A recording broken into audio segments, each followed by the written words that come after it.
কামিজের গলা বসানোর জন্য গলার ডিজাইনটাকে প্রথমে কামিজের উপরে রেখে মিডল করে একটা সিলি দিয়ে নিলাম যাতে করে নড়াচড়া না করে। এরপরে আমি 2 সুতা পরিমাণ কাপড় রেখে সাইড দিয়ে ঘুরিয়ে ঘুরিয়ে ভালো করে সিলি করে গলার পেস্টিংটা বসিয়ে নিব যাতে করে সিলিটা পেস্টিংয়ের উপরে না পড়ে। খুব সাবধানতার সাথে সিলি করে নিলাম। এরপরে কাটিং করে নিলাম 2 সুতা কাপড় রেখে। তারপরে ছোটো ছোটো কাট বসিয়ে দিব যাতে করে গলাটা উল্টানোর পরে সুন্দর করে বসে যায়। এরপরে আমি সুন্দর করে কোনাগুলি উঠিয়ে নিব একটা গুনার সাহায্যে। তারপরে চিকন করে একটা চাপ সিলি দিয়ে দিব।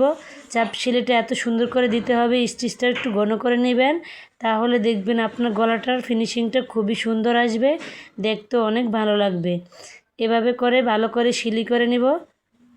সিলি করে নেওয়ার পরে আপনার গলার ডিজাইনটা দেখতে খুবই ভালো লাগবে। এই গলাটার সাথে আমি একটা কলার জয়েন করব।